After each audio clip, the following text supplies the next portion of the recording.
Hey, everybody, welcome back to bonus footage for our Tipsy Tuesday mental health series. I thought it would be important to get on here to really truly discuss self care, the importance of self care. Guys, that is going to be the topic of today. Um, if you missed it, check out our previous episodes with Miss Lindsay White, as she and I discuss multiple topics on what impacts our mental health, including the stigma of mental health. And so today, I just wanted to drop a few gems on how you can practice self care. All right, so if you know me, then you'll know a little bit about me. But for those who don't know me, let me tell you a little bit about who I am, what I do, before we get into the importance of self care. All right. So, I am Evalye Alexander. I am the CEO of Community Outreach and Advocacy Corporation. I'm also the founder of the Good Resume Project. And what my organization does and who I am personally is someone that helps people level up to be their best selves, whether that's personally, whether that's professionally. I love, love, love to provide tools and resources to help you get there, to help you be the light that God has designed you to be, and knowing that you are truly worthy. So, this is another Tipsy Tuesday edition where a lot of our episodes are surrounding workplace issues and challenges and things that help you elevate. But we've transitioned a little bit and starting to talk about tips that help you as a whole, from a holistic standpoint. And so I'm excited um, to talk about self-care. All right. So if you've been following our mental health series, then we've touched on a few topics: mental health in the workplace. We've talked about social media and mental health. We've also talked about stigma. But self care is one of the biggest things to help you maintain your mental health, right? Mental health is a huge issue. And I applaud the people that are out there creating awareness, creating spaces of education to bring in these topics of promoting mental health, promoting how you can do better, promoting what can help you. And so I'm no different because I have my own journey with mental health and mental illness. And I'm somebody that was diagnosed with depression and anxiety, major depression and anxiety. I am an overcomer of a two-time suicidal attempt and two-time suicidal attempts at different phases in my life. And so I often, when I get a moment, like to share the things that are working for me, because I know that sometimes mental health can be a lot. Now I'm going to bring my son in so he can say hi. Come on. He may just want to say hello real quick. You may just want to put your head in. You want to put your head in? You don't want to put your head in and say hi to the people? No, he doesn't want to do it. Okay, go on downstairs. All right. So this is really impersonal. It's not really a professional, formal type of thing. Um, but as an overcomer of suicidality, um, I have been on a journey to heal myself, heal the people that are around me, to recognize that I am more, that I am worthy, that I am somebody who deserves to be on this earth, and recognize that there is a light that's inside of me. And so I do that through practicing quite a few things, quite a few things. I'll say my mental health journey started out, or the journey to healing for me started out with therapy. And so, if you are somebody who has thought about therapy, it helped me. And I will say that while it helped me, it did take me a little while to get to find a therapist that actually worked, so to speak, because I think not all therapists are created equal. And I also think that you are what you make therapy. So if you don't take the resources and the tools that they are providing you to help you get better, um, then it would not work for you, right? So you have to be open minded to what comes from it and recognize when the season is over. Because, like I said, all therapists are not created equal. But then again, sometimes one therapist is not meant to be in your life for its entirety. It may be meant to be, they may be meant to be in your life for one season. um, and you have to recognize when it's okay to cut ties and cut ways. My longest therapy stint, when I was coming out of my second suicide attempt, was 18 months of therapy. But this was with a true team. This was with a therapy. This was with a psychotherapist. This was with a psychologist, a psychiatrist. I'm throwing out terms. So I had a real big team.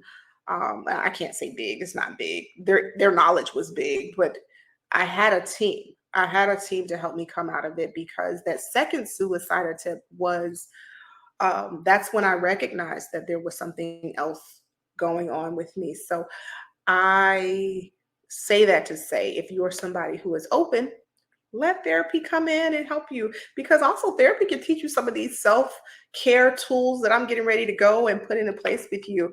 But let me go into it. All right, just because um, the biggest thing that I want somebody to know is that if you don't care for self, nothing else around you will fall into place appropriately or the way that it should, right? People will take advantage of you. They'll derail your thoughts, your comments. If you're not established mentally, it's not even strong. If you're not established and firm in your belief, your thoughts, then people can pull you anywhere the wind takes them, anywhere the wind takes them. And for a long time, that is what I did. That is what I did. I sat in the passenger seat of my experiences of my life, and I let other people drive the ship. And it isn't until recently that I realized that I can drive this ship, that I'm worthy enough to drive my own ship, and I am qualified enough. And I'm not talking about academics, I'm not talking about, um, you know, doing good at a job. I'm talking about I'm qualified because I exist in this world. I am capable of driving my boat the way that I want to drive it. My boat, my ship, my car, whatever transportation that I want to use. I'm capable of making it work for me, and whatever that looks like. And I stopped considering other people. It doesn't make me selfish. Okay, it makes me take me into accountability and learn to be selfish for the direction that I want to lead for my life, so that I can be a selfless individual on the outside, right? So everybody's journey with that makes is a little different, right? I had to be selfish for me so that I can be selfless for others. Does that make sense? Okay, and so one of the things, and the ways that I do that, is by creating boundaries. I know that's a hard word for some people, but boundaries, boundaries, boundaries, honey. You have got to create boundaries in your life. Okay. When we talk about the importance of self care, you have got to create boundaries. That's number one. Okay. Saying no, that's a big one. That's a big one, right? Now let me tell you. Let's break it down. So throughout my life, I was the good girl, right? Some people probably still see me as the good girl, but I was the good girl. I have a twin sister, and we didn't cause much trouble. We might have been ideal kids. we were never in trouble. In fact, in school, we never really spoke. We were very quiet. Doesn't mean we were quiet individuals. We just never did that in school. We thought that that would be the way, at least starting out, to focus and good grades and do all the things academically. And, in doing so, we got noticed and recognized, and people loved us, and we were just the ideal kids. We heard that all our life. So this started to this started to put me, I'm going to speak for me, I'm not going to speak for her, but started to put me on a pedestal. Others started to put me on a pedestal because, oh, she can't do any wrong, she can't do this, and then you start to live up to these uh, societal pedestals that people put you on. And um, and while you have potential to be great, sometimes these pedestals are a little outlandish. They are outlandish to the point where if people always think that you're supposed to be this goody two shoes and you don't say no, what do you mean say no? You're the good girl. You're supposed to help everybody. You're supposed to do all of this.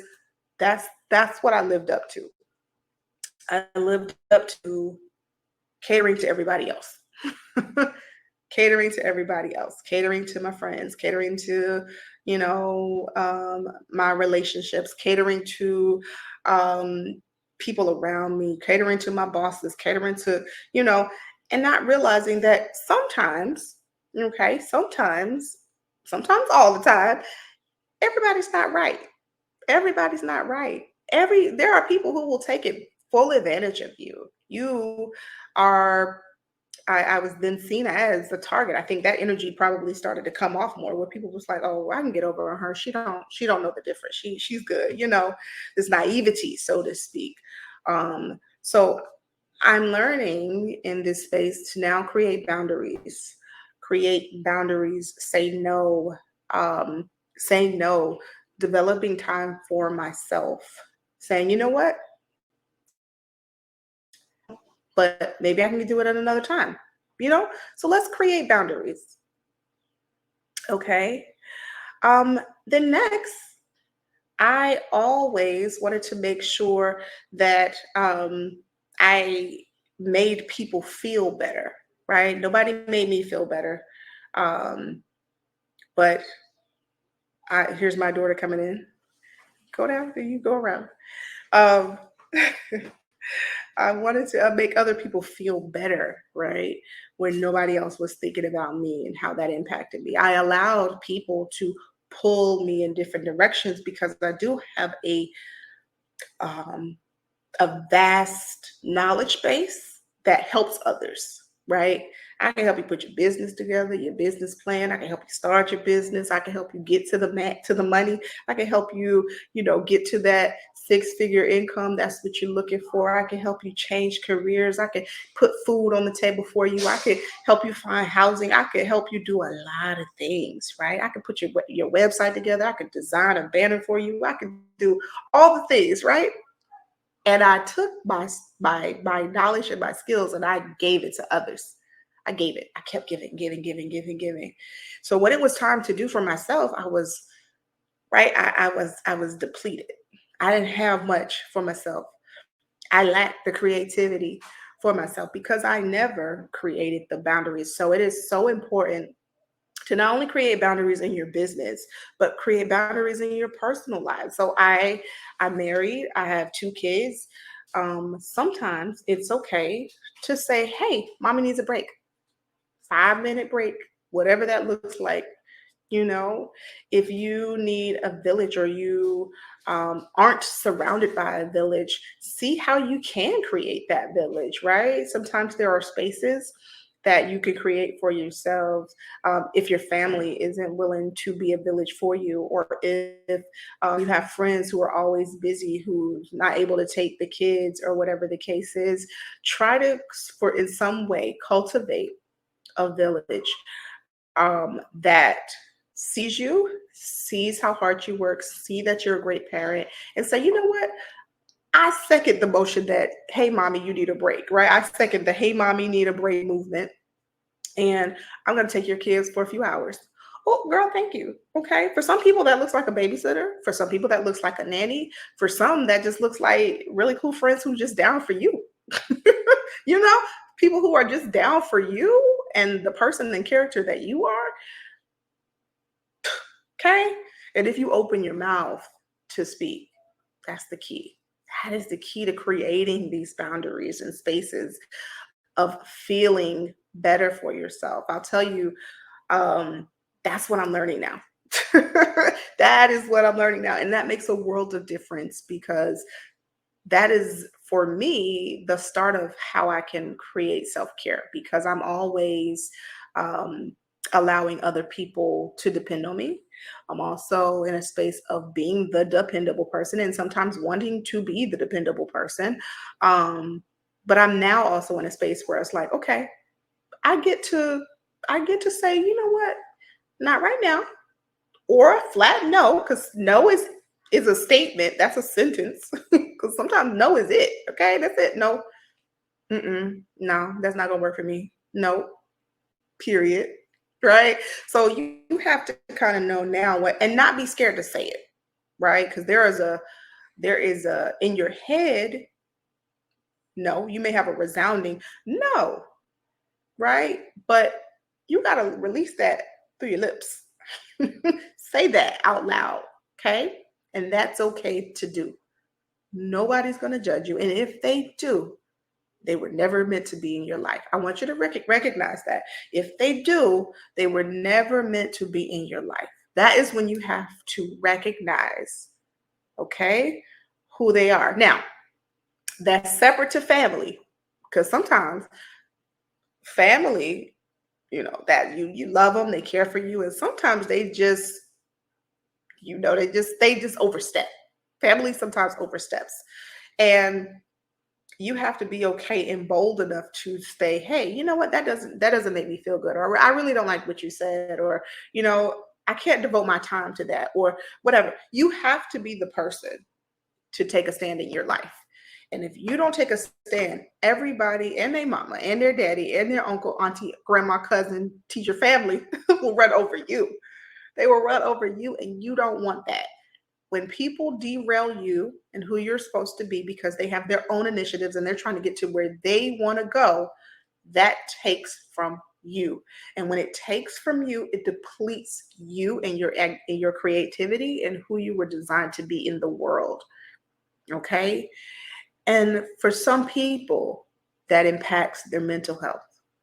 I'm not going to say all people, everybody's created it differently. But for me, all of these certain things were the start of diminishing my mental health, right? Because when I was in the thick of wanting to kill myself and wanting to commit suicide, the voices of doubt, the voices of you're not worthy, the voices of nothingness, you are nothing, came into play more, and you don't realize that those are there until they are.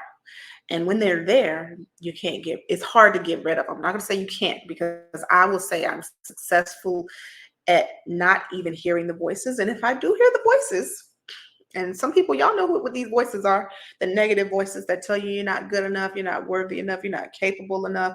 Um, and it is illogical in the way that you feel. It doesn't even feel good, but somehow, somewhere in your brain, in your mind, you start to believe these thoughts, right? When you have these words, a lot of times it's because we have allowed society, whether that's through social media, whether that's physical, whether that's emotional, whether that's friend groups, family, whatever. We've let society's opinions sway what we stand for, who we are, because we didn't have boundaries, right?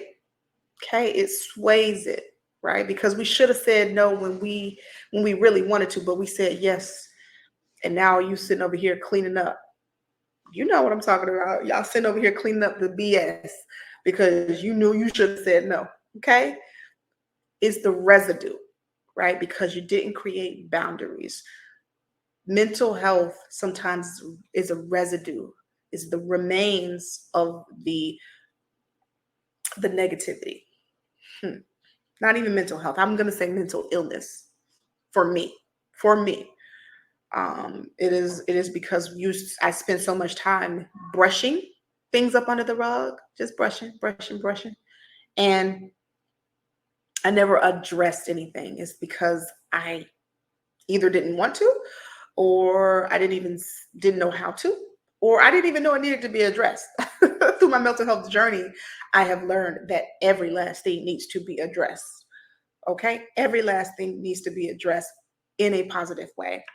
Um, Here, you guys, listen. You got to schedule time for yourself. I'm gonna put that out here and just pause because schedule time for yourself. I'm. Oh my gosh, I'm a victim of not doing this. Schedule time for yourself. Now, okay, before, because there are a lot of people who struggle with this. I know. My busy moms, my busy parents who out there parenting, y'all got the kids, that's kidding. You got the jobs, that's jobbing. You got the bills, that's billing. You lose yourself because you hadn't carved out specific time to yourself. Okay. And what I mean by this, people, pull up your calendar and put a reoccurring slot. And it says, take time for yourself. 10 minutes, 5 minutes, 15 minutes, an hour, 2 hours, whatever you need, do it. Why? Because you'll lose yourself. Depression for me also came from me losing myself because number one, remember, I didn't set boundaries. So I was lost in the sauce with everybody. I was mixed in there like the Kool-Aid, honey. I was swirling and twirling in everybody's lives but my own, right? I took me out of the equation and I put me to the side and I let other people drive. And it didn't it didn't pan out good for me. I got on a train going nowhere. So I'm saying the scheduled time for yourself because I'm just learning this and I'll be 40. Okay. I'm just learning to schedule time for myself. I got lost as a mommy. I got lost as a wife. I got lost as a friend. I got lost as a employee. I got lost as a person. You know, the questions were often asked of me were like, who is Evalye? What does she stand for? This is what my therapist asked me. I didn't know how to answer that question. I was like, I don't know. I don't know who that is. I don't, and that was I struggled for years to answer that question because I had no, like, I didn't know who I was, and it took me years to recognize that, oh, okay, you don't know who you are because you don't make time for you. I prayed and God told me that I needed to do more. And he said, where I have you going, you need to take care of your health. This is number one. He said, where I have you going, it requires you to take care of yourself. It requires you to take care of you. It requires you to put you first, right? And you do that through working out. You do that by scheduling time for yourself. You do that through creating boundaries. You do that through saying no. You do that through saying, hey, babies, I love you, but can I get 10 minutes for myself? Telling your boo thing, your husband, your boyfriend, your girlfriend, whatever. Hey, give me 5 minutes. You know what I mean? Give me 30 minutes. Or hey, I just need a day. I need a day, right? Like, advocate for you.